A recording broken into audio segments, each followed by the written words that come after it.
एको गुरु को धन को श्री ज्ञान समुच्चय सार ग्रंथाची मंगलाचरण। परमानंदे परम ज्योति चिदानंद जिन्यात्मेयं स्वयं रूपं समं शोधं विन्देस्थामि नमस्कृतं। बोलिए श्री ज्ञान समुच्चय सार जी ग्रंथाधिराज की मंगलाचरण। ओम मंगलाचरण।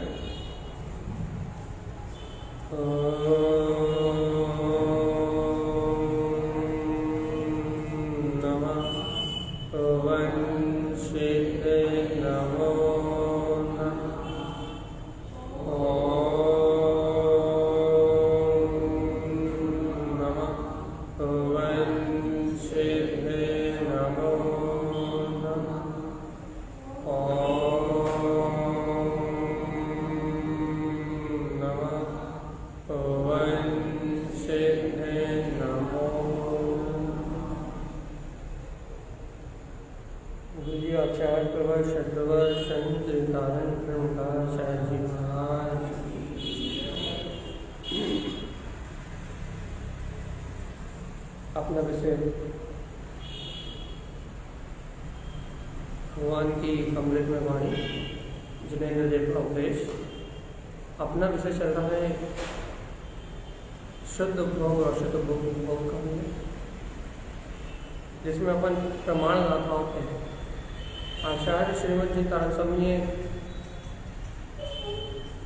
जिन आगम के सार को निकाल के अनुभूति के रास्ते में अर्थात अनुभूति के मार्ग तक पहुंचने का उपाय दिया।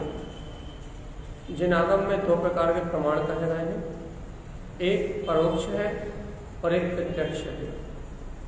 जहां आचार्य तारतम्य कह रहे हैं जो परोक्ष का चिंतन करता है, जो परोक्ष में अपने ज्ञान का सद्भाव करता है, जो परोक्ष में नित्य आचरण करता है, परोक्ष पर जिस जीव की दृष्टि है, परोक्ष में जो तप करता है, उस जीव को प्रत्यक्ष वह परमात्मा दिखाई देता है। प्रत्यक्ष वह केवल ज्ञान में सत्ता, उस परमात्मा स्वरूप का दर्शन, उस परमात्मा स्वभाव में आचरण उसको अपने आप व्यक्त हो जाता है।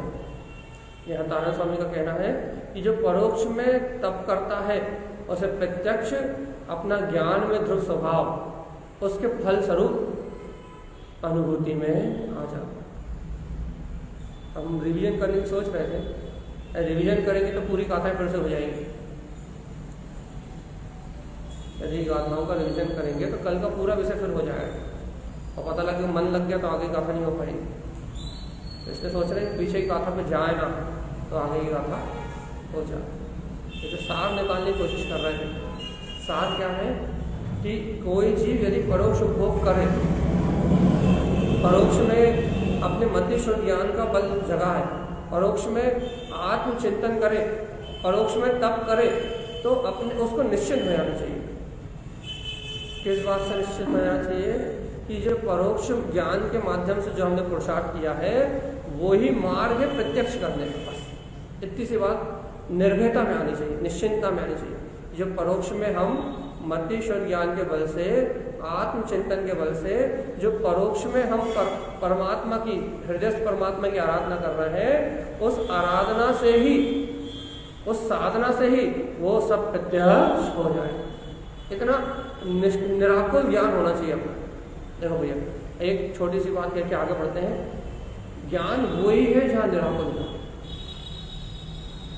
जहाँ निश्चिंतता दिखाई दे आपको, जहाँ निराकुलता दिखाई दे वही ज्ञान है। यदि आपको अपने स्वभाव की स्वीकारता हो जाए, अपने अंतर आत्मा के बल पे विश्वास हो जाए और आपके जीवन में निराकुलता आ जाए, श्रद्धा अपेक्षा से क्या निराकुलता आ जाए, भगवान आत्मा जो होना है वही हो रहा है और हमने तो अपने ज्ञायक तत्व को प्राप्त कर लिया। परोक्ष ज्ञान में ही सही मतिश्वर ज्ञान के बल से ही सही हमने अपने परमात्म तत्व का वेदन कर लिया, या हमने अपने परमात्म पद को स्वीकार कर लिया, निराकुलता आ जाए, अब तो हम चित्त परमात्मा बनेंगे ही बनेंगे। ना घर की चिंता रह जाए, ना संयोग चिंता रह जाए, ना अब देखो परिणाम सबके साथ चलेगा, ना घर की चिंता रह जाए, ना संयोग की चिंता रह जाए, अंतर से निराकुल हो जाओ। बाहर में परिणाम में जो चलेगा तो चलेगा, लेकिन अंतर से निराकुल हो जाओ। कैसे निराकुल हो जाओ भैया? कि जैसा सर्वज्ञ ज्ञान में आया है परिणाम वैसे ही होगा, और मेरा परिणाम तो केवल ज्ञान रूप हो नहीं। अपनी सुरति नहीं छूटनी चाहिए, अपना चिंतन नहीं छूटना चाहिए, अपने आत्मा का बहुमान नहीं जाना चाहिए। बाकी धन संपत्ति चले जाए तो कोई गम की बात नहीं। क्यों नहीं है भैया?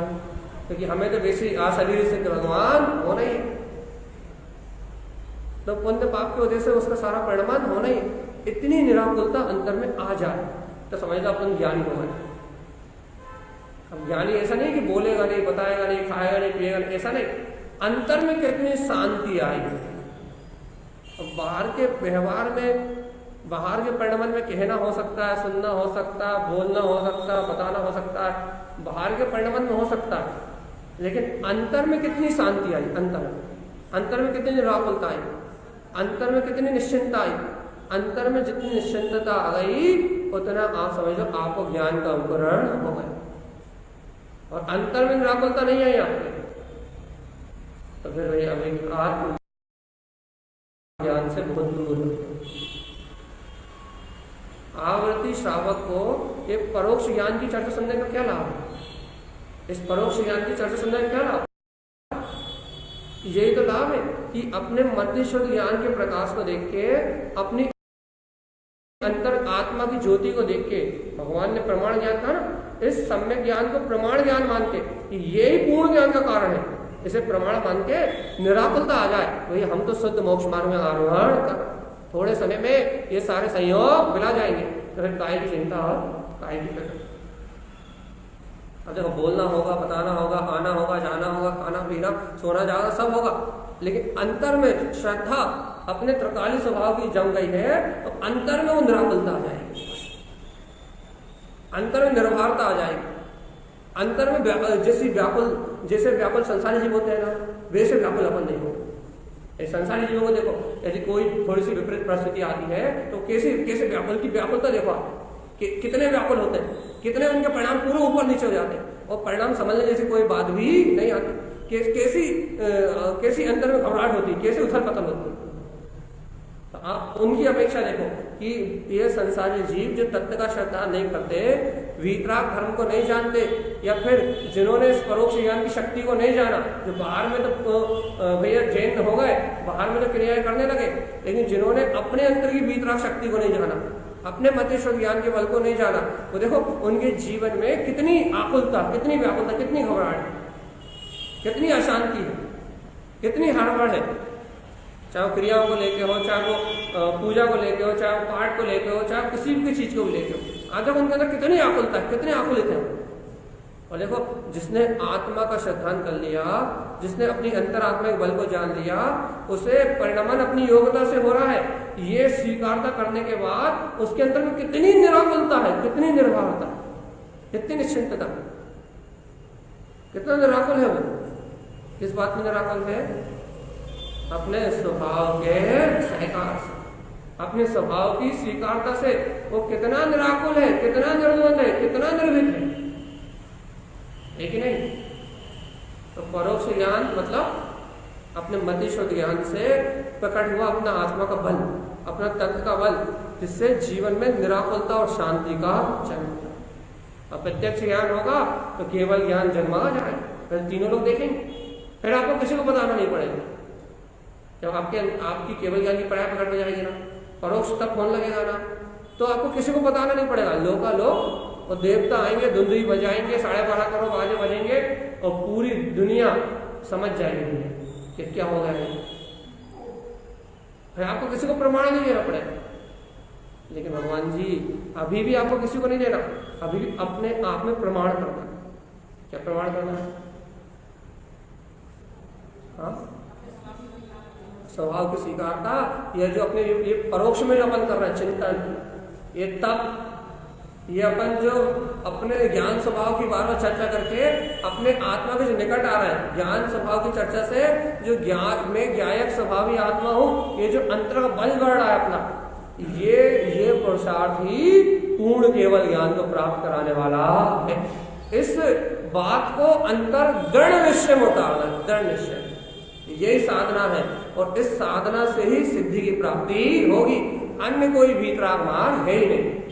अपने स्व आत्म तत्व को परोक्ष ज्ञान के बल के अलावा अपने पास दूसरा कोई बल है ही नहीं। और अपने को अपने आप पे शंका नहीं करनी, अपने ज्ञान का संदेह नहीं करना, अपने को संदेह नहीं करना कि हमें आत्मा प्राप्त होगा कि नहीं होगा, हमारे ज्ञान में दम है कि नहीं है, हमें भैया सम्यक मति सम्यक श्रुत है कि नहीं है, ऐसे विकल्प नहीं करना। क्या करना भैया, बल्कि इन सारे विकल्पों और चिंताओं को छोड़ के मैं स्वरूप मात्र शुद्ध हूं, ऐसे चिंतन में अपनी प्रवृत्ति लगाना। मैं इन कर्मों से भिन्न ही हूं, ऐसी स्वीकारता में अपनी शक्ति लगाना।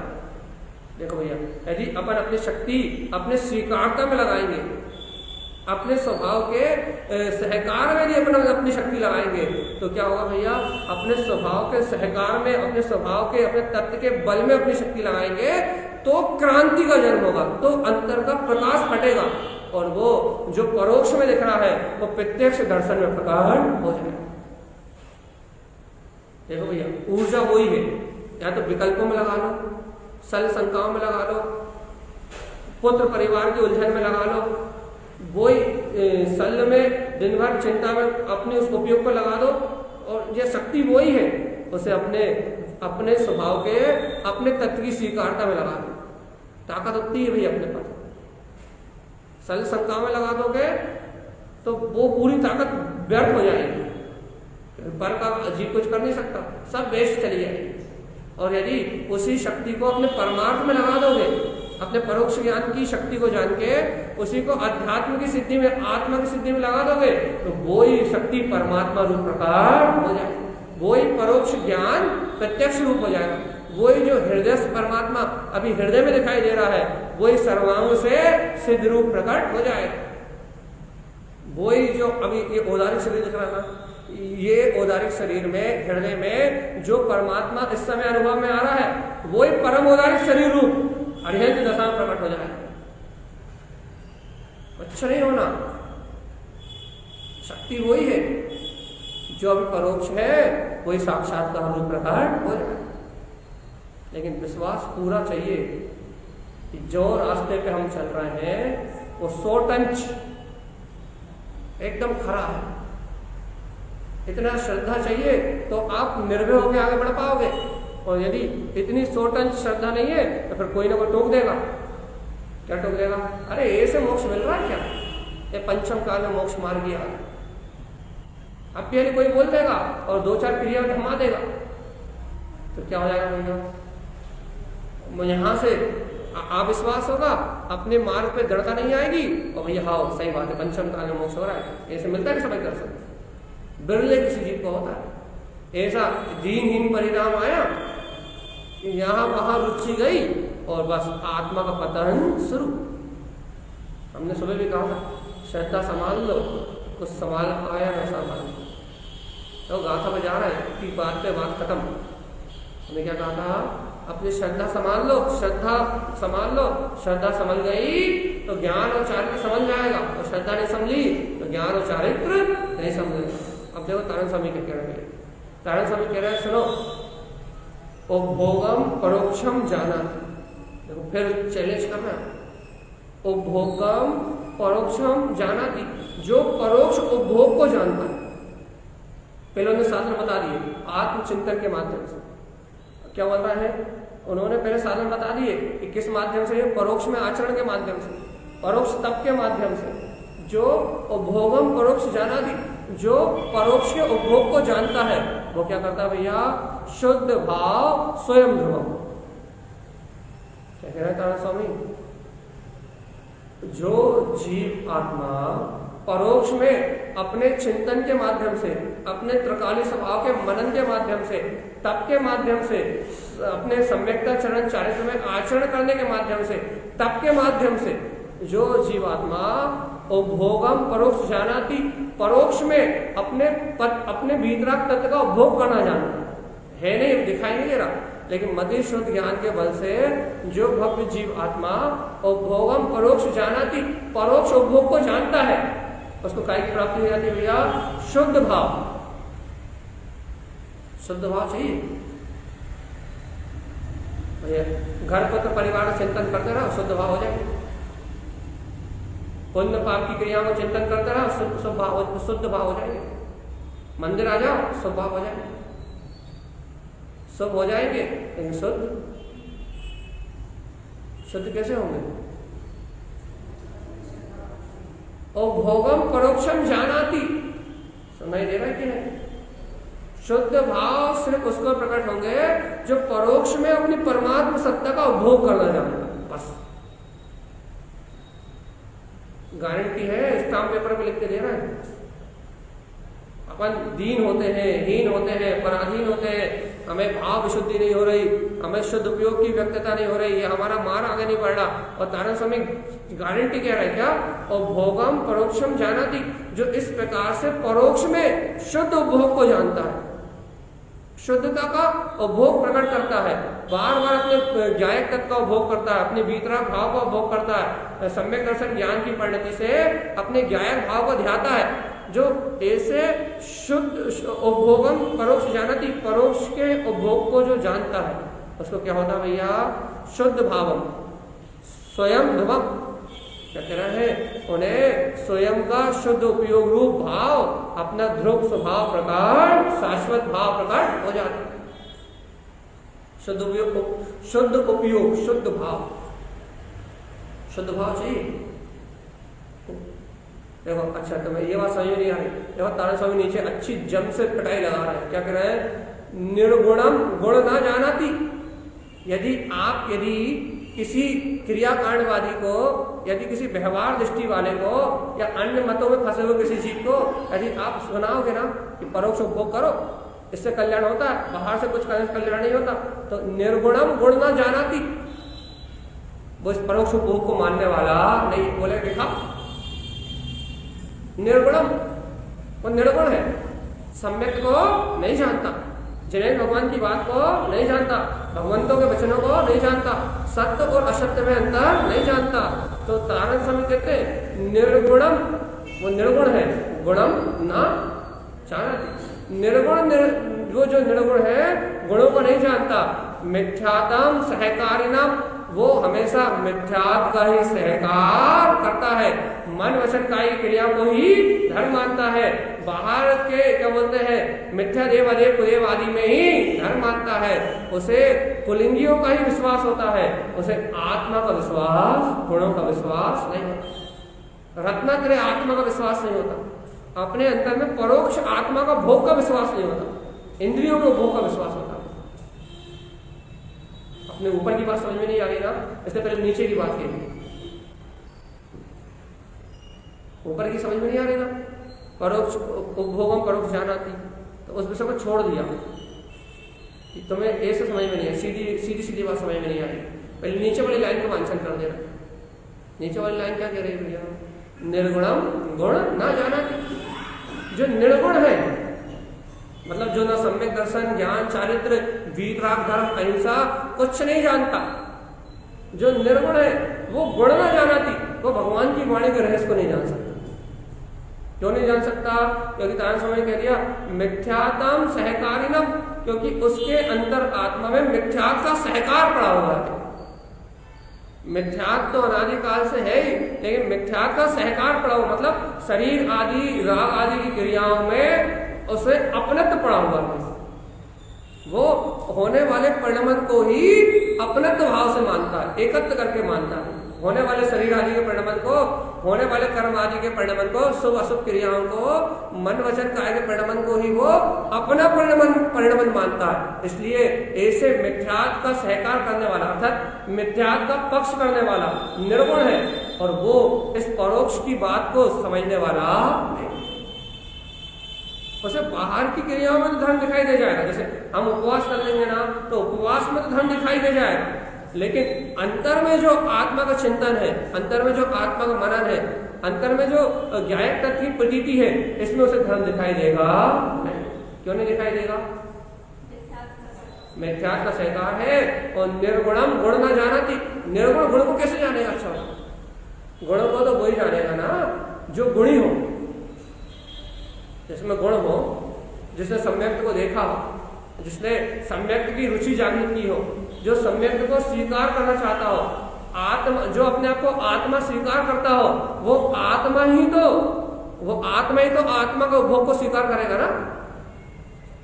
और जो अपने आप को आत्मा ही स्वीकार ना करता हो, जो अपने आप को शरीर संयोग रूपी मानता हो और शरीर संयोग रूपी क्रियाओं को अपनी क्रिया मानता हो, वो निर्गुण वो गुण को कैसे स्वीकार कर लेगा? स्वीकार तो गुण ही करेगा ना गुणों को, निर्गुण गुण को कैसे स्वीकार कर लेगा? तो क्या बात चल रही है भैया? बात क्या चल रही है?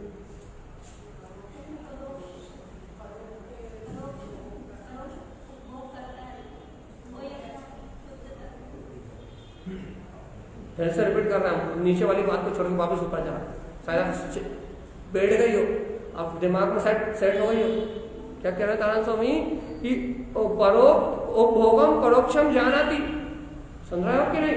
कि यदि तुम परोक्ष उपभोग को जानते हो, अभी ना अपन क्या कहते हैं, अभी अनुभूति में नहीं आ रहा, अरे अनुभूति में नहीं आने के बाद भी, अरे भैया अभी क्या बोलते हैं, सम्यक दर्शन ज्ञान चाहत की पर्याय प्रकट नहीं हुई, अरे सम्यक दर्शन की ज्ञान चाहत की पर्याय प्रकट ना होने के बाद भी मैं तो आत्मा ही हूं, ऐसा जिनेश्वर भगवान ने कहा है। और जब मैं आत्मा ही हूं तो आत्मा के अनंत गुण ही मेरे गुण है, ऐसा उपभोगम परोक्ष जानाति, ऐसे आत्मा के चिंतन के माध्यम से, मनन के माध्यम से, ध्यान के माध्यम से, सामायिक के माध्यम से, माध्यम कुछ भी हो, जो अपने परोक्ष के उपभोग को जाना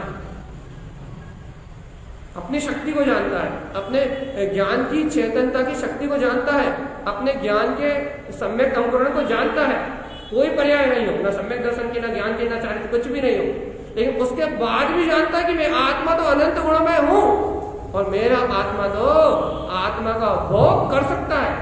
तो परोक्ष में जो आत्मा का चिंतन मनन और उसका अध्ययन करके जो परोक्ष में अपने अंतर आत्मा के उपभोग को जानते हैं, परोक्ष उपभोग को जो जानते हैं, उन्हें काय की प्राप्ति होती है? तारण समय शुद्ध भाव, शुद्ध भाव, शुद्ध भाव कह रहे हैं, शुद्ध भाव, वीतराग भाव। शुद्ध भाव मतलब शुद्ध उपयोग, उसे शुद्ध भाव की प्राप्ति होती है। और कैसा? स्वयं ध्रुवम, कि मैं आत्मा तो स्वयं शाश्वत स्वरूप हूं, ऐसा शुद्ध भाव उसके अंतर में जागृत हो जाता है। और जो इस शुद्ध भाव को प्राप्त कर लेता है वो मुक्ति की ओर चला जाता है, और जो इस शुद्ध भाव को ग्रहण नहीं कर पाता वो संसार में परिणत। तो दो कसौटी रख दी उन्होंने, एक निर्गुण गुणम न जाना थी, एक कसौटी रख दी कि जो व्यक्ति परोक्ष की बात सुनने के बाद, शुद्ध उपभोग की बात सुनने के बाद भी जो इन गुणों को नहीं जानता, निर्गुण जो है वो परोक्ष उपभोग को नहीं जानता, क्यों? क्योंकि वो मिथ्यात्व के सहकार में लगा। पहले उन्होंने कह दिया जो परोक्ष उपभोग को जानता है उसे शुद्ध भाव की प्राप्ति हो जाती है। और क्या कह रहे हैं साथ में कि स्वयं वो स्वयं अपने शाश्वत स्वभाव को प्रकट कर लेता है, स्वयं अपनी विप्राप्ता को जागृत कर लेता है। अतिशय है, अतिशय किसका अतिशय? हाँ, अपने चैतन्य स्वभाव। ये बाहर का अतिशय नहीं है, ये अंतर आत्मा का अतिशय है। ये अंतर आत्मा जब स्वयं अंतर आत्मा का ध्यान करती है, कोई दूसरा नहीं करा सकता। जब ये अंतर आत्मा स्वयं परोक्ष रूप से अपने अंतर स्वभाव का ध्यान करती है, जब ये आत्मा स्वयं अपने आत्म स्वभाव का विश्वास करता है, श्रद्धान करता है, तो इस परोक्ष भाव से उसे वो आत्मा प्रत्यक्ष स्वानुभूति में, शुद्ध भाव की अनुभूति में प्रकट हो जाता है। तो भैया जब यही आत्मा अपने आप को निर्गुण मानता है, मैं तो शरीर ही हूँ, मैं तो रागी हूँ, मैं तो द्वेषी हूँ, मैं तो कामी हूँ, मैं तो भोगी हूँ, मुझ में ना आनंद दर्शन है, ना आनंद ज्ञान है, ना आनंद सुख है, ना आनंद वीर है, अपने आप को कायर मानता है, नपुंसक मानता है, अपने आप को बेकार मानता है, हम तो कोई काम के ही नहीं है, कचरा कूड़ा है। कभी मनुष्य गति के डब्बे में पटक दो, कभी त्रियंश गति के डब्बे में पटक दो, कभी निगोद में पटक दो, कभी नर्क में पटक दो, कभी देव गति में पटक दो, कचरा है आत्मा तो, जहां चाहो फेंक दो। निर्गुणम गुण न जानती। जब मन वचन काय की क्रिया को, काम भोग विकार को, इसी को अपना मानता है कि भाई इनके पोषण से ही इस आत्मा का कल्याण हो जाए। और क्या कहता है कि आत्मा कचरे का डिब्बा है, कहीं भी फेंक दो, कचरे का डिब्बे में आत्मा को फेंक दो, कोई काम की नहीं। कचरे का डिब्बा है कि नहीं, और इसमें आत्मा पड़ी हुई है, कोई मतलब ही नहीं है। आत्मा में ना कोई गुण है, आत्मा में ना कोई शक्ति है, आत्मा में ना कोई भाव है, ना आत्मा में कोई चेतना। जो कचरे का डिब्बा मिले वहां फेंक दो। आज मनुष्य गद्दी के डब्बे में है और कल त्रियंश में फेंक दो, परसों कल निगोर में फेंक दो, कचरा ही तो है। डस्टबिन में क्या फेंकते हो, कचरे फेंकते हो। निर्गुण ये तो अपने आप को अनंत चतुष्ट ना मानना, अपने आप को केवल ज्ञान में ना मानना, अपने आप को रत्नात्रय का धारी ना मानना, अपने आप को शुद्ध बुद्ध परमात्मा तीन लोक का नायक ना मानना, ये क्या है? निर्गुण है ना। हमने उस गुणमान तत्व को, जिसमें अनंत अनंत गुण है, लोकालोक को प्रकाशित करने की ताकत है, उस अनंत गुणधारी को अपने क्या मान लिया? निर्गुण। इसमें तो कोई दम बम है नहीं। निर्गुण गुण न जाना थी और उसके गुण को नहीं जाना, और क्या कर रहे हैं? मिथ्या का स्वीकार कर रहे हैं। पुत्र परिवार संयोग इन सब में अपनत्व ममत्व की भावना करके और चलने वाले परिणामों में एकत्र करके क्या कर रहे हैं? मिथ्या का स्वीकार कर रहे हैं। तो तारण समझे निर्गुण गुणों को जानेंगे नहीं। उन्हें परोक्ष आत्मा की बात बताओ, अरे जीवात्मा देह देवाली देवम चा, इस देह में जो देव है वही अनंत चतुष्ट का धारी है। तो उसका चिंतन कर, क्या होगा? शुद्ध भाव की प्राप्ति हो जाएगी, तू स्वयं परमात्मा हो जाए। लेकिन विश्वास ही नहीं होता भाई। तारण स्वामी कह रहा है, स्वामी देवाले सोही सिद्धाले भेव न रहिए, जम जाके अनमोय सन्यानी मुक्ति लगे।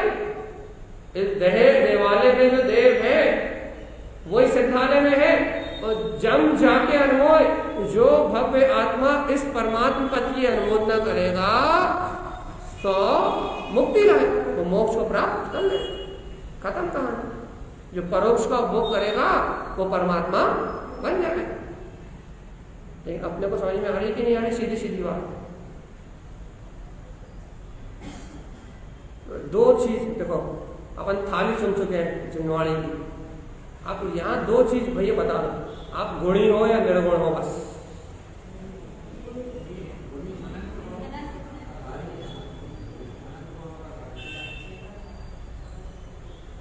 पक्का हो गया? गुण है, अनंत गुणी है, अनंत गुणों में धारी। पक्का हो गया कि नहीं हो गया? भगवान जी, अब जब अनंत गुणों के धारी हो तो करने क्या है? क्या करना है?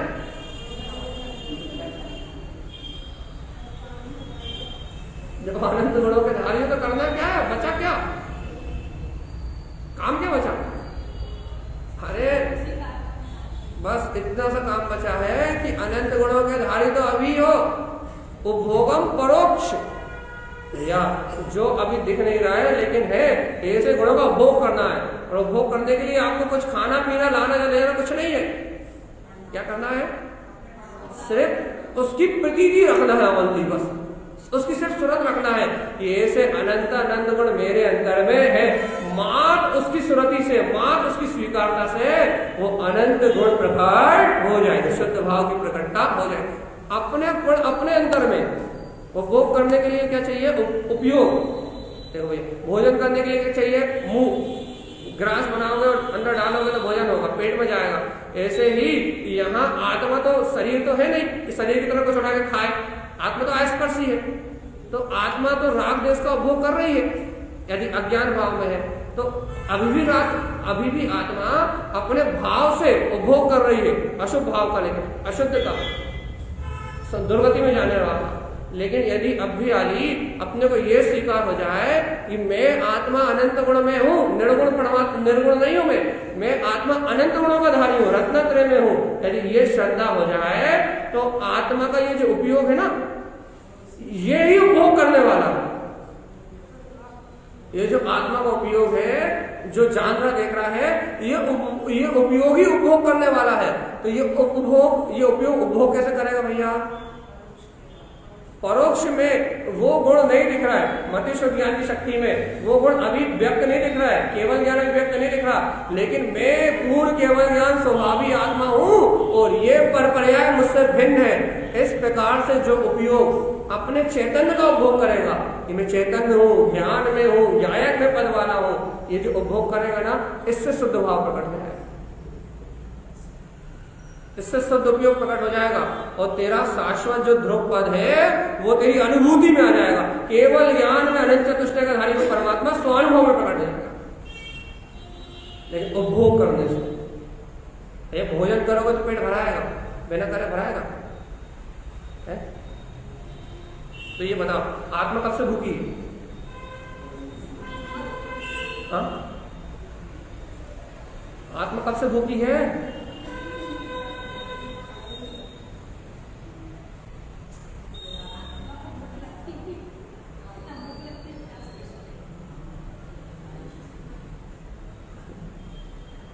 आत्मा को भूख प्यास लगती नहीं, फिर विषय उत्पन्न होते जा रहे हैं, कषाय उत्पन्न होते जा रहे, भूख उत्पन्न हो रही, प्यास उत्पन्न हो रही, एकत्व की भावना, अपनत्व की भावना, ममत्व की भावना, राग की भूख, द्वेष की भूख, व्यसनों की भूख, कषाय की भूख, पाप की भूख, और वो भोजन की तो 4 टाइम लगी रही है, और वही प्यास। लेकिन आत्मा को भूख लगती नहीं। और ये क्या हो रहा है? तो आत्मा कब से भूखी है? यदि एक अपेक्षा से कथन करें, जब तक आत्मा ने जब तक अपने अमृत रस का पान नहीं किया, तो ऐसे तो आत्मा अनादिकाल से भूखी है। आत्मा के लिए तो अनादिकाल से भूखी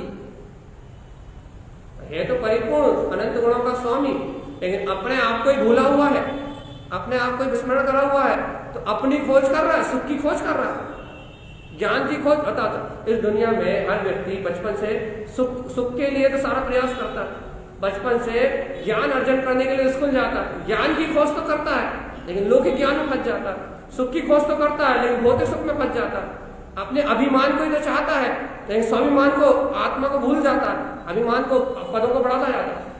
करता का ही खोज है, क्या खोजता है? हाँ, क्या खोजता है? खोजता तो अपने आप को ही है, वो खोजता तो शांति है, खोजता तो सुखी है, खोजता तो ज्ञान ही है, खोजता तो अपने आप को ही है, लेकिन भूख तो अपनी लगी है उसे। जब तक आत्मा का अमृत नहीं मिल रहा, जब तक तत्व ज्ञान नहीं मिल रहा, तब तक चैतन्य बोधि नहीं मिल रही, तब तक खोजता तो अपने को ही है, लेकिन खोजता बाहर, खोजता अपने को ही, ज्ञान कोई खोजता है, सुख कोई खोजता है, आनंद कोई खोजता है, स्वतंत्रता कोई खोजता है, स्वाधीनता कोई खोजता है, जो जीव के लक्षण है आप पूरे मिला लो, वही खोजता है, उससे ज्यादा कुछ नहीं खोजता। तो अपने आप को खोजता है, लेकिन दिक्कत इतनी सी है कि अपनी भूख को मिटाना चाहता है अज्ञान के भूख से, कामनाओं और विषय आसक्ति से उस भूख को मिटाने की कोशिश करता है, लेकिन जितना जितना वो इंद्रिय विषयों का भोग करता है, उतनी उतनी भूख बढ़ती जाती, आकुलता बढ़ती जाती, शांति के लिए अशांति होती जाती, दुर्गति में चला जाता है। मिटाना चाहता है तृष्णा और बढ़ती है उल्टी तृष्णा। कारण क्या है? गलत दिशा में प्रयास। आत्मा कब से भूखी है? अनंत काल से। एक बार उसे अपने चैतन्य का अमृत पिला के देखो, एक बार भगवान की वाणी का अमृत रस पिला के एक बार स्वीकार करो कि वो आत्मा अनंत गुण में अनंत सुखों का निधान है, अनंत ज्ञान का पिंड है, ज्ञायक स्वरूपी आत्मा है, उसमें सुख और शांति आनंद के अलावा कुछ है ही नहीं। एक बार सच्चे ज्ञान से पेट भर के देखो, अनंत काल से भूखी इस आत्मा को एक बार आत्म ज्ञान का अमृत पिलाओ, तत्व ज्ञान का, अपने भीतराग तत्व का, इसका भोजन कराओ, सुख शांति का, आनंद का, इसका अमृत पिलाओ एक बार अपने आप को। फिर देखो कैसे हष्टपुष्ट होके और कैसे केवल ज्ञान का बाणा पहन के पूर्ण चतुष्टय प्रकाशित नहीं हो। लेकिन भूख मिटाओ सात्विक भोजन से, अवस्था से नहीं मिटेगी। ज्ञान को, ज्ञान का अमृत देखो, ज्ञान को यदि आत्मा को ज्ञान का उपभोग चाहिए, यदि आत्मा को ज्ञान के उपभोग के हाथ लगा दोगे तो आत्मा में अनंत ज्ञान है, जीवन भर आत्मा अपने ज्ञान, अपने अनंत ज्ञान का उपभोग करता रहेगा, कभी खत्म नहीं होगा। और रोटी दाल चावल कितने ही बना लो तुम, कभी ना कभी तो खत्म हो ही जाए, चाहे 2 साल का रख लो, चाहे 10 साल का रख लो, चाहे 20 साल का। और पुण्योदय जब तक है तब तक रखे रहेंगे, और पुण्योदय खत्म हो लेकिन आत्मा को आत्मज्ञान का भोग की आदत डाल दो तो आत्मा कभी नष्ट नहीं होगा और आत्मा का ज्ञान कभी नष्ट नहीं होगा, तो उससे कभी भूख दोबारा नहीं लगेगी। तो 24 घंटे 365 दिन अपने में अपना काम चलता है। पर के ज्ञान में लगाया, इंद्रिय ज्ञान में लगाया, सौक्ष्म ज्ञान में लगाया, तो ये एक एक क्षण बदल रहे हैं, एक एक समय इनका बदलाव हो रहा है, एक एक समय इंद्रिय ज्ञान विनस रहा है। तुमने अपने आप को इंद्रिय ज्ञान में लगाया, भगवान जी इससे तृप्ति नहीं होगी। ये क्षणभंगुर पर्याय है और क्षणभंगुर पर्याय मिलाएंगी और आत्मा क्षणभंगुरता के दुख में कहाँ गया ढूंढ ढूंढ के संसार में ढूंढते ही रहेगा, सुखी ढूंढता रहेगा, ज्ञानी ढूंढता रहेगा, बस ढूंढते ढूंढते जिंदगी खत्म हो जाएगी। तो भैया यदि धर्म को आज भी खोजते ही रहे कि धर्म कहाँ है, धर्म कहाँ है, धर्म कहाँ, तो स्वीकार कब करोगे? यदि इस भाव में जैन कुल प्राप्त करके भी, शुद्ध आमनाओं को पाके भी यदि ये खोज बनी रही कि धर्म है कहाँ, तो फिर ग्रहण कब करोगे उसे? तो सच्चे धर्म को पाके भी खोज करते रहे कि सुख कहाँ मिलेगा, अभी भी सुख खोजते रहे, अभी भी ज्ञान खोजते रहे, तो अपनी आत्मा के निकट कब आओगे? अब तो स्वीकार कर लो भगवान जी, अनंत ज्ञान और अनंत सुख मेरे अंदर में है। और भोगम परोक्ष जानाति, जो इस आत्मा के परोक्ष भोग को जानता है, शुद्ध भाव स्वयं ध्रुवम, उसे स्वयं का शुद्ध भाव अपना शाश्वत ध्रुव परमात्मा प्रकट हो जाता है। ये तारण स्वामी के वचन है। तो आपको स्वीकार है कि नहीं, हमें नहीं पता। स्वीकार यदि है तो परमार्थ की प्राप्ति हो जाएगी, और नहीं है अनादिकाल से संसार में परिणाम। देखो भैया बार बार कह रहा है कि अपने स्वरूप को सिर्फ स्वीकार करना है। आचार्य स्वामी ने अपने ग्रंथों में एक शब्द है स्वीकृत, मतलब वो स्वयं से निर्मित है, स्वकृत है वो आत्मा। उसे आप बनाने की चेष्टा मत करो, उसे आप प्रगटाने की चेष्टा मत करो, वो तो स्वकृत है, वो आत्मा तो स्वकृत है, उसे कोई बना नहीं सकता, उसे कोई जन्म नहीं दे सकता, वो तो आजन्मा है, वो तो अपने में परिपूर्ण है, वो तो अपने में परम स्वरूप का धारी है, आप उसका निर्माण नहीं कर सकते। तो फिर क्या कर सकते हैं भैया? वो तो स्वकृत स्वीकृत चेतना ही है, बस आप उसे स्वीकार कर सकते हो, और जैसे स्वीकार करोगे वैसे अति से प्रारंभ हो जाए। और जब तक स्वीकार नहीं कर रहा है तब तक जीव भटक रहा है। देखो तो जिसको बनाना भी नहीं है, जो स्वीकृत है, स्वकृत है, स्वयं के द्वारा, इसे सहजोपनित कहा, सहजोपनित सबसे भी कहा, सहज ही उत्पन्न है, सहजोपनित सहज ही अनुभूति में आता है, बस हम स्वीकार तो करो। लेकिन देखो तो जो सहज प्रकट होता है, सहज अनुभूति में आता है, सहज जिसका अनुभव होता है, अपन भैया अपन सहज नहीं हो पा रहा है, बस इसलिए उसका अनुभव नहीं करता। सहजता कितनी है, देखो इतनी सी सहजता कि देख लो तो इतनी सी सहजता क्या कि जगत में जो भी हो रहा है वो मेरा परिणाम नहीं, मैं तो ज्ञायक परमात्मा, इतनी सी सहजता। बस अपने लिए सहज हो जाओ, बस अपने लिए, बस स्वयं के लिए सहज हो जाओ। कर्ता भोक्ता बुद्धि लगाने से मिलता ही क्या है? एक दूसरे में दोषारोपण करने से मिलता ही क्या है? कर्ता भोक्ता मानने से, एक दूसरे पे दोषारोपण करने से क्या मिलता है? चिंताओं में लगे रहने से क्या मिलता है? मिलता है क्या कुछ? दिन रात कांक्षा वांछा में, अज्ञान में लगे रहने से क्या मिलता है? कुछ मिलता है? हाँ, कुछ मिलता है? भगवान जी जहां आपको कुछ प्राप्त ही नहीं होता, हाँ? क्या होता है?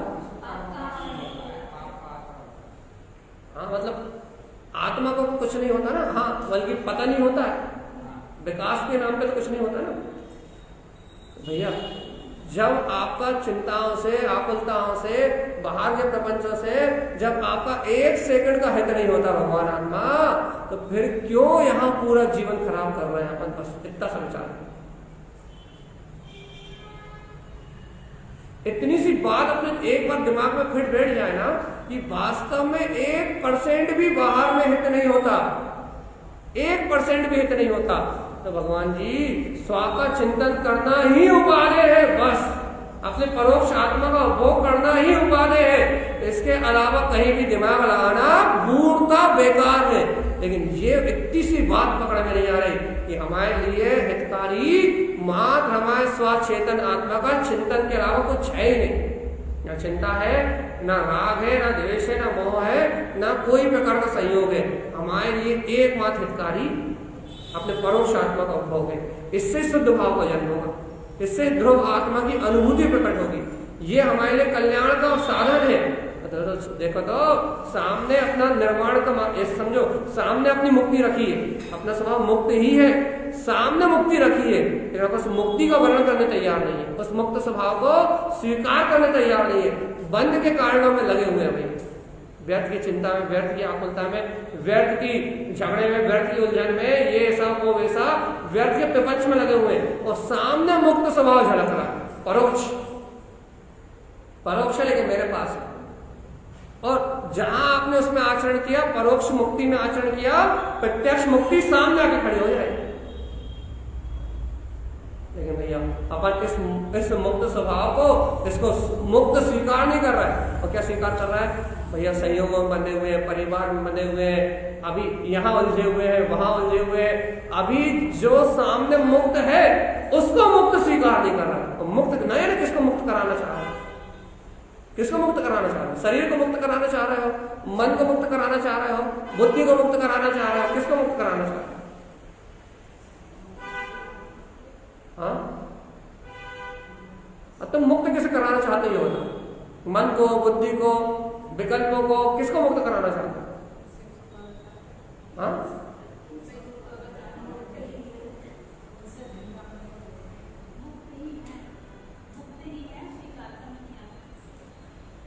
बेमतलब मुक्त कराने के चक्कर में लगे हुए हो।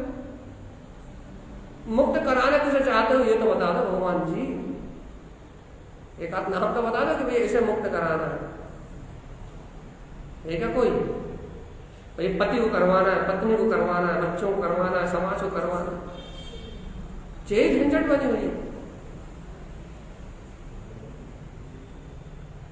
और जो अच्छा खासा मुक्त ही है उस पर कोई ध्यान ही नहीं दे रहा। दुनियादारी के प्रपंच में झंझट में लगे हुए, और जो मुक्त ही है, जो अनादि मुक्त है, और जिस अनादि मुक्त स्वभाव के आश्रय से सबको मुक्ति मिलती है, उस मुक्त स्वभाव को देख नहीं रहा है। और फिर मुक्ति मुक्ति मुक्ति मुक्ति मुक्ति मुक्ति जो चित्त वही मूढ़ा मुक्ति हो रही है। मुक्त अवस्था को जान नहीं रहा है और मुक्ति मुक्ति चल रहा है। जो ज्ञान बंधा नहीं है, जो ज्ञान आबंध है, जो अपनी परोक्ष आत्मा है, जो अभी दिखाई नहीं दे रही लेकिन अभी भी है, उस परोक्ष परमात्मा को, उस परोक्ष सत्य को मान नहीं रहा है, उस मुक्त स्वभाव को ग्रहण कर नहीं रहा है। फिर मुक्ति चाहिए, मुक्ति चाहिए, मुक्ति तो किसको चाहिए? मन को चाहिए। कहाँ से मुक्ति चाहिए भाई? मन को, है ना? मतलब विकल्पों से मुक्ति चाहिए। तो भाई कौन से विकल्पों से मुक्ति चाहिए? है ना? जो बुरे लगते हैं, बस जो अच्छे लगते हैं उनसे नहीं चाहिए। जो बुरे लगते हैं उनसे मुक्ति चाहिए, जो अच्छे लगते हैं उनसे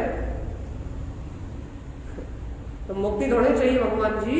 टेस्ट हमें जो अच्छा लगता है वो चाहिए, ये मुक्ति थोड़ी कहलाती, टेस्ट बंद कहलाता कि हमें नमकीन पसंद है, हमें गुलाब जामुन नहीं चाहिए। तो ये थोड़ा कि मीठा खाने को आहितकारी माना है।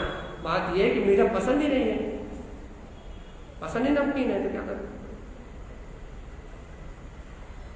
भगवान जी अब पसंद बदलने की बात नहीं चल रही, क्या गुलाब जामुन छोड़ दो और नमकीन खाने लगो, इसकी बात नहीं चल रही।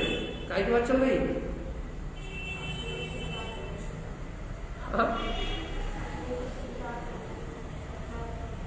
क्या टेस्ट नहीं बदल रहा है? फिर क्या बदल रहा है? नहीं आ रही समझ में, नहीं आ रही। चिंतन देखो ये विषय खत्म है इस गाथा के बाद। इसके बाद तारण स्वामी 3 प्रकार के मिथ्या की चर्चा करने लगे। मिथ्या, सम्यक मिथ्या, सम्यक प्रकृति मिथ्या और इन 3 प्रकार के मिथ्यात्व में जीव कैसा आचरण करता, आशा, स्नेह, लोभ, स्वार्थ, गारव, ये गाथाएं चालू हो जाएंगी। 4 अनंतर मंदी कसाय का विषय चालू हो जाए तो बहुत खतरनाक विषय है। 3 मिथ्यात्व और 4 अनंतर मंदी की बात चालू हो जाएगी। और किसके लिए? निर्गुणम गुण न जाना थी, उसके लिए। किसके लिए? निर्गुणम गुण न जाना थी। जो निर्गुण है, जो गुणों को नहीं जानता, वो 3 प्रकार के मिथ्यात्व और 4 प्रकार की कसाय में कसा रहता, उसकी बात चालू हो जाएगी। ये है निर्गुण। अपने को सुनना है क्या वो बात?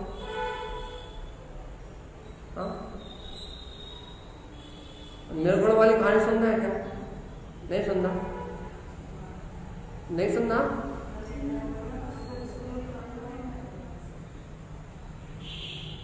अरे नहीं सुनना तो फिर भैया परोक्ष भोग जाना थी। तो भगवान जी जब वो रामायण नहीं सुनना तो फिर यहां चलो ना, अपने परोक्ष को चाहे मन लगे या ना लगे, बुद्धि साथ दे या ना दे, उपयोग अंदर स्थिर हो या ना हो, संयोग में अच्छे भाव चल रहे हो या बुरे भाव चल रहे हैं, परिणाम ऊंचा हो रहा हो या नीचा हो रहा हो, आप चलो ना। कहाँ? हाँ देखो, जब त्रिकाली की पुष्टि करनी हो, जब त्रिकाली के भाव को मुक्त करना हो, तो फिर शुद्ध परिणाम चल रहा हो, शुभ परिणाम चल रहा हो या अशुभ परिणाम चल रहा हो, फिर किसी को नहीं देखा जाता। अशुभ चल रहा होता है तो माँ भी धाड़ लगाई जाती है कि मैं त्रिकाली हूँ, और शुभ चल रहा होता है तो माँ भी धाड़ लगाई जाती है कि मैं त्रिकाली हूँ। त्रिकाली को स्वीकार करना है, शुद्ध को स्वीकार करना है, अपने स्वसत्ता को, स्वचेतनता को स्वीकार करना है, तो फिर कोई भी परिणाम की परवाह नहीं की जाती। फिर तो परिणाम से अतीत की बात होती है, फिर परिणाम से अतीत की बात होती है, और परिणाम से अतीत है अपना शाश्वत ध्रुव आत्मा, जहां परिणाम का लेखा जोखा नहीं है। आप कितनी पर्याय छोड़ के आ गए या आप आगे कितनी पर्याय ग्रहण करोगे, जिसका कोई हिसाब किताब नहीं है, जीरो बैलेंस है। जो गया वो गया, जो आना है वो भी जाने वाला है। बात तो है एक शाश्वत ध्रुव त्रिकाली सत्ता है। जो चला गया वो भी चला गया, और जो आना है वो भी क्रम नियत है। क्रम नियत की बात यहाँ लगती है कि जो आना है वो भी पूर्व कर्म जो करे हैं उस अनुसार उदय में आना है। तो फिर वो भी नया कहाँ है, आने वाला भी निश्चित है। इसलिए क्रम नियत कह रहे थे भैया कि जो आना है वो आपने पूर्व परिणाम करे थे उस अनुसार निश्चित है। इसलिए क्रम से जो पर्याय बनी है वो तुमने जो बांधी है वही उदय में आएगी। तो पर्याय तो जाएगी, वो तो कुछ कोई नहीं रोक, भक्ति थमकर भी चाहे तो नहीं रोक सकते, वो तो आएगी और जाएगी। लेकिन भगवान जी वो जो आश्रम करा था, बंद करा था, उसका उदय आएगा, निश्चित हो गया, पक्का है, क्रम नियत।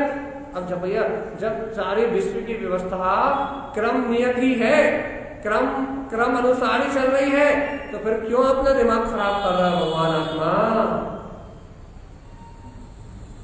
और कहां दिमाग खराब कर रहे हो और किसके लिए दिमाग खराब कर रहे हो? अब तो स्वीकार कर लो, परोक्ष उपभोगम परोक्ष जाना, परोक्ष आचरणम नित्यम, परोक्ष ज्ञान सद्भावम।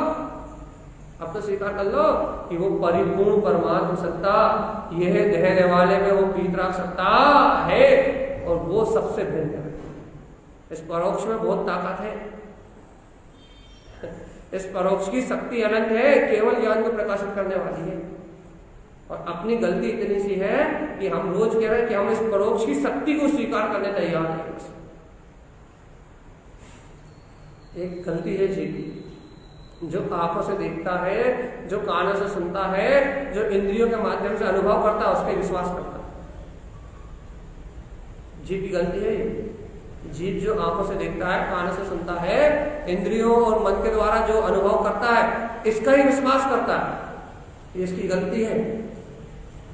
जबकि इससे कह रहा है ये जो मन और इंद्रियों से जो हो रहा है ना, यही झूठ है, जो जो आंखों से देख रहा है, जो कानों से सुन रहा है, जो इन इंद्रियों से अनुभव कर रहा है, कहने लगे यही असत्य है। जिसका तो विश्वास कर रहा है यही असत्य, यही झूठ है। और जिसका तो विश्वास नहीं कर रहा, वो ज्ञान दर्शन में, वो वीतराग परोक्ष सत्ता, वो सनातन सत्य है, वो तू है। जो दिख रहा है उसको तू मान नहीं रहा, मतलब अपने अंतर में त्रिकाली है, उसको तू देख नहीं रहा। जो दिख सकता है, तू मेहनत करे तो वो दृष्टिपात जो हो जाएगा। और लेकिन भाई जो इंद्रिय विषयों से दिख रहा है उसे तू मान रहा है, आंखों से, कानों से और इंद्रियों से, मन से जो दिख रहा है तो इसे सत्य मान रहा है। इसलिए भूल भुलैया में घूम रहा है, भूल भुलैया भाई की भाई वही पत्नी हो गई, वही पति हो गए, वही बच्चे हो गए, वही पिता हो गए, वही नारकी हो गए, वही त्रियंश हो गए। एक भाव में वही रिश्तेदार, दूसरे भाव में वही रिश्तेदार, एक भाव में दूसरा रिश्ता, तीसरा भाव में तीसरा रिश्ता, और 3 इंद्रिय 2 इंद्रिय 4 इंद्रिय पर्याय में चले गए तो कोई रिश्ता है ही नहीं। फिर वो कौन सा नाटक, ये रिश्ता क्या कहलाता है बता? वो मच्छर का कौन सा रिश्ता, मच्छर मक्खी, इनमें कौन सा रिश्ता है? नरक में कौन सा रिश्ता है क्या कोई रिश्ते? तो जे भूल भुलैया में वही का वही भूल, बस वही गोल गोल चक्कर। ये गोल गोल चक्कर कब तक लगाओगे? और कितना सा कारण है भैया, जो है उसका विश्वास नहीं। हमने एक दिन और आपसे एक गाथा बोली थी, ये तारण से मैंने ये सूत्र लिया छदमस्तवाणी में भी और ममल पहाड़ों जी में भी। अनडिठ अर्थात आज तक जिसे देखा नहीं, अनशुद्ध जिसको आज तक सुना नहीं, अनहोतो जिसका आज तक अनुभव नहीं हुआ, उत्पन्न शब्द ऐसा कुछ है, उत्पन्न ध्रुव शब्द, लेकिन वो आज भगवान की वाणी के रूप में प्रकट हो गया है। आज तो परमात्मा के वचनों के रूप में वो साक्षात्कार में आ गया है। अब तो स्वीकार कर लो कि हाँ वो ही मैं हूं। अब जो देखा नहीं था आंखों से, कानों से सुना नहीं था, जिसका अनुभव आज तक किया नहीं था, आज वो भगवान की वाणी में प्रकट हो रहा है। वो प्रिय शब्द, वो हितकारी वाणी, वो जिन भर भगवान बनने की देशना, आज वो भगवान की वाणी में प्रकट हो रही है। आज तो परमात्मा पद को स्वीकार कर लो कि आज भी नहीं करोगे। अभी तक तो कहते थे भाई दिख नहीं रहा, सुनाई नहीं दिया, अनुभव में नहीं आया। अब तो समझ में आ रहा है कि नहीं, कि अभी भी नहीं आ रहा, अभी भी जैसे के तैसे। हाँ पक्का हो गया कि नहीं? देखो आज ये विषय फिर खत्म, अष्टांग का विषय चला था वो खत्म, शुद्ध भोग अशुद्ध भोग प्रत्यक्ष परोक्ष विषय अपना ही चला था, ये भी पूर्ण हो गया। अब कल अपन फिर नए विषय को खोजेंगे, लेकिन भगवान आत्मा विषय पे विषय बदलते जाएंगे। पहले सम्यक दर्शन का विषय अष्टांगों का विषय चला गया, अब और गहरी बात आपने सुन ली, शुद्ध भोग अशुद्ध भोग की, प्रत्यक्ष परोक्ष की, सम्यक ज्ञान। पहले श्रद्धान का विषय चला गया, फिर सम्यक ज्ञान प्रमाण का विषय आ गया, ये ज्ञान का विषय आ गया। अब विषय पे विषय बदलते जा रहे हैं, आप बदले कि नहीं? हाँ?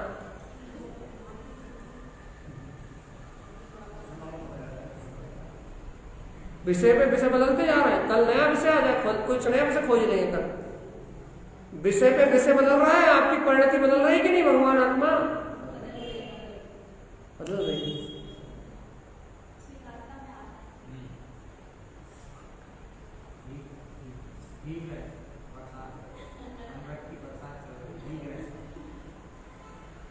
अच्छी बात है, जब हमारी मेहनत का तो टाइम पूरा 1 घंटा रहता है, और जब तक घड़ी चलती जब तक हम चलते हैं। अब जब घड़ी बोल देगी और हम बंद हो जाएंगे, परिणाम है ये तो निमित्त निमित्तिक संयोग में परिणाम है, जिसका जैसा होना है वैसा हो। यहाँ तो बात उसकी है जो आपका दाव लगा ले, सही कह रहे हैं आपसे। परिणाम तो चल रहा है आपका भी और हमारा भी, 6 द्रव्यों का परिणाम चल रहा है, कोई का परिणाम नहीं रुक रहा। लेकिन भगवान आत्मा यहाँ बात उसकी है जो दाव लगा लेगा, जो अटक जाएगा, वही अटकना पड़ेगा यहाँ कि मैं तो त्रिकाली हूँ, अब परिस्थिति कुछ भी हो जाए, जो इस सत्य में अटक जाएगा, अटक गए हम तो यहाँ। और जब तक इस सत्य की सिद्धि नहीं हो जाती तब तक ये सब छूटना है नहीं। अटकना है तो बाहर में मत अटको, लड़ाई झगड़े में, विकल्पों में, हम विकल्प में अटक गए, हम विकल्प में अटक गए। अरे अटको तो यहाँ अटक जाओ कि मैं ध्रुव आत्मा ही हूँ, अटक गए इस पॉइंट पे हम, मैं तो तकाली गायक स्वभाव ही हूँ, यहाँ अटक गए हम। अब जब तक इस परमात्मा तत्व की सिद्धि अनुभव से नहीं होती तब तक ये अटकन छूटने वाली।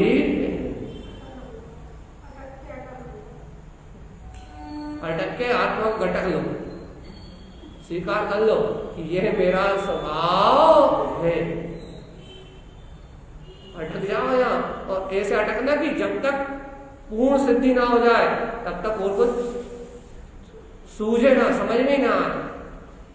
संसार देखो, संसार का परिणमन तो संसार में चलेगा। बार बार जीव क्या करते हैं, हम परमार्थ की चर्चा करते हैं और जीव परिणमन से मिलान करते हैं। आखिरी बात बोल के समय पूरा हो रहा है। हम काय की चर्चा करते हैं, परमार्थ की, और जीव काय से मिलान करते हैं, परिणमन से। इसलिए उनका मिलान नहीं होता, इसलिए उनकी श्रद्धा गाढ़ नहीं होती। आखिरी बात है, रहस्य की बात बोल के खत्म कर रहे हैं। क्या होता है, यहाँ अध्यात्म में चर्चा होती है परमार्थ की, पूर्णत्व की, पूर्ण आत्मशक्ति की, पूर्ण वैभव की चर्चा होती है। और यहाँ जब चर्चा पूर्ण वैभव की होती है, परोक्ष परमात्मा की होती है, पूर्णता की होती है, और जीव सीधा मिलान करता है एक समय की पर्याय अपने वर्तमान परिणमन के, अपनी वर्तमान अवस्था पे। और जब परम अवस्था को, परम वितरक अवस्था को जब वो अपनी वर्तमान पर्याय से तोलता है तो उसे ऐसा लगता है भैया सब तो बातें हैं, आत्मा कहाँ आएगी नहीं समझ में। जब वो ये अंतर देखता है कि कहाँ परमार्थ सत्ता, कहाँ सिद्धो जैसा वैभव, कहाँ अरिहंत भगवान की बात, कहाँ कह रहा कि तू अरिहंत सिद्ध जैसा है। और जब वो अपनी वर्तमान पर्याय में उतर के देखता है, वर्तमान पर्याय में झांक के देखता है, तो वर्तमान पर्याय में देखता है कि भगवान जी वो तो परमात्मा परम सुख में है और ये तो रो रहा है यहाँ, वो तो परम आनंद को भोग रहा है और कह रहा है ये तो भूख खाने पागल हो रहा है, वो तो परम आनंद में झूल रहा है और कह रहा है ये तो पामरता में लगा हुआ है। जब जीव ऐसा परम सत्ता को सुन के, परम पुरुषार्थ को सुन के और वर्तमान पर्याय से अपना मिलान करता है तो वो पागल हो जाता है, पागल हो जाता है। समझ यहाँ तो अपना मिलान कुछ हो ही नहीं रहा, निकल लो पतली गली से, अपनी बस की नहीं मोक्ष चलना, सम्यक दर्शन अपनी बस की नहीं है, सत्य को स्वीकार करना अपनी बस की नहीं है, पतली गली से निकल भाग जाता है।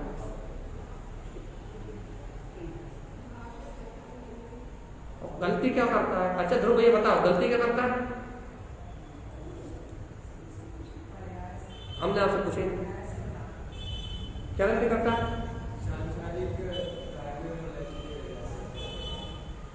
सही जवाब दिया, लेकिन बता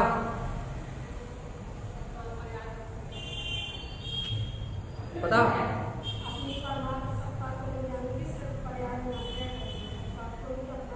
अमन जी